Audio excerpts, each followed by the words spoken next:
আপনি ওই প্রাইমারি স্কুলে পড়ে না, আপনি যদি প্রথমে চুরির প্রাথমিক হাতে খড়ি দিতে হয় তাহলে পাড়ার সদস্যের কাছে ট্রেনিং নিতে পারবেন কিভাবে চুরির হাতে খড়ি হয়। তারপরে গ্র্যাজুয়েশন স্কুল আছে পরপর স্টেপ বাই স্টেপ। আর সব শেষে যদি চুরিতে আপনি পিএইচডি করতে চান তাহলে কালীঘাটে টালির বাড়িতে আসল ভিসি বসে আছে, ওখানে চুরিতে পিএইচডির উপাধি সমস্ত রকম উপাধি দেওয়া হয়। গোটা এই বাংলার মাটিতে প্রতিদিন চোর গুন্ডারা প্রকাশ্য ঘুরে বেড়াচ্ছে। এই আজকের শপথের সমাবেশ নিয়ে এই জেলার বিভিন্ন প্রান্তে উত্তর 24 পরগনার জেলার কমরেডরা বিভিন্ন ক্যাম্পাসের সামনে যখন প্রচার করতে যাচ্ছিল তখন তৃণমূল কোথাও ধমকাচ্ছে, কোথাও হুমকি দিচ্ছে। মহিউদ্দা বলবার সময় বলছিল, এই আকাশ বলবার সময় বলছিল, বিশালের সঙ্গেও কথা হচ্ছিল। গভর্নমেন্ট কলেজে একটা ভিডিও দেখলাম, বারাসাত গভর্নমেন্ট কলেজে এসএফআই এর কর্মীরা গিয়েছে, সদস্যরা গিয়েছে আজকের সমাবেশের প্রচারের জন্য, লিফলেট দিচ্ছে। দেখলাম হাফ প্যান্টে গুরু, ফুল প্যান্টে মহাগুরু, বিজেপির ডায়লগ সব শুনে যারা আছে তারা দেখলাম হাফ প্যান্ট পরে কলেজের গেটের সামনে চলে গেছে। আর যে ছাত্র ছাত্রীরা যাদের লিফলেট দেওয়া হচ্ছে গেটের বাইরে থেকে লিফলেটগুলো নিয়ে নিচ্ছে। যদি আমার মাইকের আওয়াজ শুনতে পাও তোমরা ভাইরা, আমরা জানি না তুমি ছাত্র কিনা, তোমরা ছাত্র কিনা। পিসির আমলে চাকরি নেই ঠিক, এটুকু জানি যে পিসির আমলে চাকরি নেই, কিন্তু এত দুরবস্থা পড়েছে সিনেমা হল ছেড়ে কলেজের গেটে টিকিট কালেকশন করছো। আসলে ওরা ব্ল্যাক করতো টিকিটও ব্ল্যাকে পাইনি, তাই ক্যাম্পাসের বাইরে গিয়ে হাফ প্যান্ট পরে 2 পয়সার ফুটে মস্তান ক্যাম্পাসকে মুঠো করার স্বপ্ন দেখছে। যদি হিম্মত থাকে আপনার পিসিকে চিঠি লিখে পাঠান, ক্যাম্পাসে নির্বাচন করে দেখান। 10টা দিন সময় লাগবে না ক্যাম্পাস ফাঁকা হতে। গোটা পশ্চিমবঙ্গের মাটিতে কি চলছে আজকে? অচিন্ত্য কুমারের আমরা ছন্ন ছাড়া কবিতা সবাই পড়েছি, সেখানে আছে না ওরা নেই রাজ্যের বাসিন্দা। এখন পশ্চিমবঙ্গ বা ভারতবর্ষে আপনি যাই বলুন না কেন, আমরা যেন নেই রাজ্যের বাসিন্দা। আমাদের কাছে স্কুল আছে, স্কুলে কোনো মাস্টার নেই। আমাদের পেটে প্রতিদিন খিদে আছে, খিদের যন্ত্রণায় মা সন্তানের পেটে গামছা বেঁধে রাখে। পেটে খিদে আছে কিন্তু দুবেলা দুমুঠো পেট ভরে খাওয়ার অন্ন নেই। এ বাংলার মাটিতে ক্যাম্পাস আছে, ক্যাম্পাসে গণতান্ত্রিক পরিবেশ নেই। এ বাংলার মাটিতে বেকার যুবকদের স্বপ্ন আছে কিন্তু বেকার যুবকদের চাকরি নেই।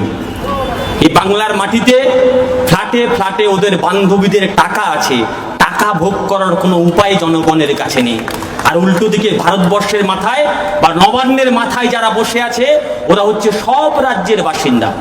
ওদের কাছে 10 লাখের সুদ আছে, ওদের কাছে 2 লাখ টাকার খাওয়ার মাশরুম আছে, ওদের কাছে বন্ধু আদানির দেয়া এরোপ্লেন আছে, ওদের কাছে জলে ঘোরার জন্য বিশাল প্রমোত্তরী আছে। এই ডিফারেন্সের বিরুদ্ধে, এই বৈপরীত্যের বিরুদ্ধে এসএফআই এর লড়াই, সে লড়াই লাস্তাক আমাদের এই বাংলার মাটিতে লড়ে যেতে হবে।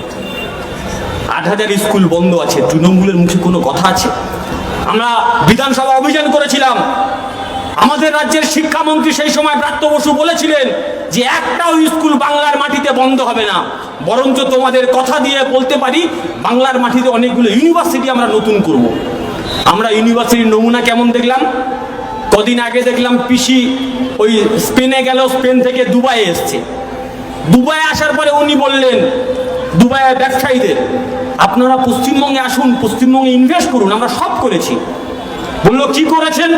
বললো আমরা পশ্চিমবঙ্গে 48খানা ইউনিভার্সিটি করেছি। যদি বিশ্বাস না হয় অল ইন্ডিয়া তৃণমূল কংগ্রেসের পেজে যাবেন, ওখানে ভাষণ পাবেন। বললো 48টা ইউনিভার্সিটি করেছি। আপনি গুগল খুলে দেখবেন, গুগল বলবে পশ্চিমবঙ্গে 33টা ইউনিভার্সিটি। আমাদের রাজ্যের মুখ্যমন্ত্রী বলছে 48টা ইউনিভার্সিটি। তারও কয়েকদিন আগে এই 28শে আগস্ট তৃণমূলের যে সভা ছিল, সেই সভাতে রাজ্যের মুখ্যমন্ত্রী বলেছিল 38টা বিশ্ববিদ্যালয় পশ্চিমবঙ্গের মাটিতে করেছি। তাহলে 10টা ইউনিভার্সিটি কিভাবে তৈরি হলো? আমরা পরে বুঝলাম উনি ঠিক বলেছে, আসলে পশ্চিমবঙ্গের মাটিতে নতুন নতুন ইউনিভার্সিটি গজিয়েছে। আপনি যদি ভালো করে কয়লা পাচার শিখতে যান তাহলে পশ্চিম বর্ধমানে আসানসোলে চলে যান, ওখানে কয়লা পাচার ইউনিভার্সিটি খোলা আছে। আপনি যদি বালি পাচার করতে চান তাহলে বীরভূমের অজয় নদীর ধারে চলে যান, ওখানে হাতে কলমে কিভাবে বালি পাচার করানো হয় সেই ইউনিভার্সিটি খোলা আছে। আপনি যদি গরু পাচার করতে চান তাহলে মুর্শিদাবাদের বর্ডারের পাশে চলে যান, ওখানে কিভাবে হাতে কলমে গরু পাচার করা হয় সেই ইউনিভার্সিটি খোলা আছে। আপনি যদি চাকরি চুরি শিখতে চান, আপনি যদি প্রথমে আপনি ওই প্রাইমারি স্কুলে পড়ে না, আপনি যদি প্রথমে চুরির প্রাথমিক হাতে খড়ি দিতে হয় তাহলে পাড়ার সদস্যের কাছে ট্রেনিং নিতে পারবেন কিভাবে চুরির হাতে খড়ি হয়। তারপরে গ্র্যাজুয়েশন স্কুল আছে পরপর স্টেপ বাই স্টেপ। আর সব শেষে যদি চুরিতে আপনি পিএইচডি করতে চান তাহলে কালীঘাটে টালির বাড়িতে আসল ভিসি বসে আছে, ওখানে চুরিতে পিএইচডির উপাধি সমস্ত রকম উপাধি দেওয়া হয়। গোটা পশ্চিমবঙ্গটাকে এরা শেষ করেছে শিক্ষা ব্যবস্থা। এই সময়কালে দাঁড়িয়ে এসএফআই এর সবচেয়ে কঠিন ভূমিকা, এই সময় দাঁড়িয়ে এসএফআই এর গুরুদায়িত্ব কাঁধে আসে এই বাংলার মাটিতে যাতে ৮,০০০-এর বেশি স্কুল বন্ধ না হয়। এই বাংলার মাটিতে আমাদের ভবিষ্যৎ প্রজন্ম যাতে হাতে বোমা পিস্তল নিয়ে পঞ্চায়েতে লুট করতে না যায় সেই দায়িত্ব এসএফআইকে নিতে হবে। আমরা গান শুনেছি না ছোটবেলায়, এই অনেকের প্রিয় গান, আমার খুব প্রিয় গান, চাঁদ দেখতে গিয়ে আমি তোমায় দেখে ফেলেছি, শুনেছেন তো অনেকে? এখন তৃণমূলের জামানায় কি বলে, জাল ফেলতে গিয়ে আমি ব্যালট খুঁজে পেয়েছি, আর ভোট গুনতে গিয়ে আমি ব্যালট খেয়ে ফেলেছি। গোটা পশ্চিমবঙ্গের মাটিতে গণতন্ত্রের গোষ্ঠী উদ্ধার করেছে এই তৃণমূল কংগ্রেস। তাই এই সময়কালে দাঁড়িয়ে এসএফআই এর সামনে কঠিন চ্যালেঞ্জ, ক্যাম্পাসে ক্যাম্পাসে গণতন্ত্র ফেরানো, বেকার যুবকদের যাতে চাকরি পায় তার জন্য আন্দোলন করা, মানুষ দুবেলা দুমুঠো পেট ভরে যাতে খেতে পারে তার জন্য আন্দোলন করা। আর উল্টো দিকে আছে বিজেপি, যারা প্রতিদিন আমাদের সামনে থেকে বিকৃত ইতিহাস পড়ানোর চেষ্টা করছে। এই সৃজনের সঙ্গে কথা বলছিলাম, আরএসএস এখন বলছে নতুন করে পশ্চিমবঙ্গের মাটিতে হিন্দুত্বের কথা অনেক আগে রবীন্দ্রনাথ ঠাকুর বলেছে। ওরা নতুন করে আর্টিকেল লিখছে, যারা পড়াশোনা করেন খোঁজ রাখবেন। বলছে রবীন্দ্রনাথ ঠাকুরের সময় রবীন্দ্রনাথ ঠাকুরের দাদা তিনি হিন্দু মেলার প্রবর্তন করেছিলেন, আর লোকমান্য তিলক রবীন্দ্রনাথ ঠাকুরকে অনুরোধ করেছিলেন যে আপনি একটা শিবাজি উৎসব নিয়ে একটা কবিতা লিখে দিন। রবীন্দ্রনাথ ঠাকুর সেখানে কবিতা লিখেছিল, সেখানে ধর্মরাজ্যের কথা উল্লেখ আছে। বলছে রবীন্দ্রনাথ, এখান থেকে বোঝা যায় রবীন্দ্রনাথ হিন্দুত্বের পক্ষে ছিল। ওরা ইতিহাসকে ভুলিয়ে দেওয়ার চেষ্টা করছে।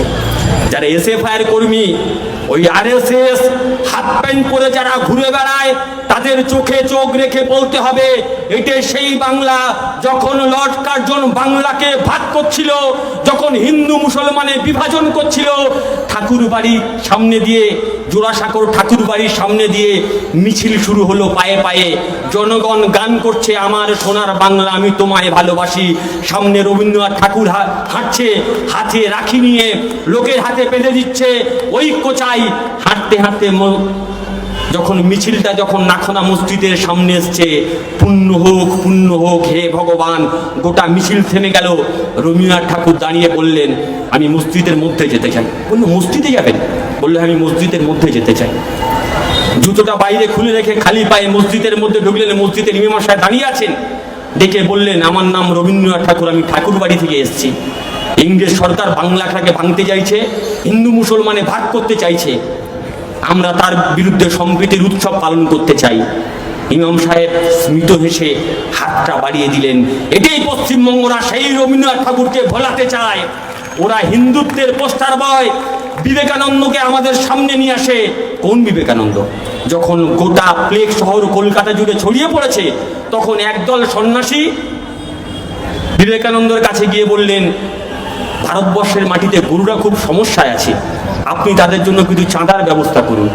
সেদিন স্বামী বিবেকানন্দ বলেছিল মানুষ যে মরছে, বলছি এরা কর্মফলে মরছে, মানুষ মরছে মরুক কোনো সমস্যা নেই, কিন্তু গরুকে মরতে দেয়া যাবে না। সেদিন মৃত হেসে বিবেকানন্দ বলেছিল বোঝা যায় তোমাদের মা কেমন। আর নতুন করে পশ্চিমবঙ্গের মাটিতে যারা গরুর দুধে সোনা পায় বলে চিৎকার করতে থাকে, যারা বলে অ্যান্টিক্লকওয়াইজে গরুর গায়ে হাত বলালে নাকি ব্লাড সার্কুলেশন কমে যায়, যারা বলে ওই একটা বাবা এসছে নতুন করে বাগেশ্বর ধাম বাবা, তিনি প্রকাশ্য বলছেন এক গ্লাস গোমূত্রে যদি হলদি চন্দন দিয়ে আপনি রোজ সকালে পান করেন তাহলে আপনার ক্যান্সার ছেড়ে যাবে। যা বেটা লিখকে দে দিয়া, যারা প্রতিদিন গরুকে আমাদের সামনে এইভাবে নিয়ে আসে, আসলে বিবেকানন্দর ভাষায় যদি বলতে হয় তারা গরুর বাচ্চা। এই গরুর বাচ্চারা যদি মাথা তুলে ক্যাম্পাসের মধ্যে শিং দিয়ে গোতাগুতি করতে আসে, এসএফআই এর কমরেডরা জানে ক্যাম্পাসের মধ্যে ষাঁড়ের সামনে কিভাবে লড়াই করতে হয়। সেই লড়াই ক্যাম্পাসে করবেন। ইঞ্চিতে ইঞ্চিতে হকের লড়াই বুঝে নিতে হবে।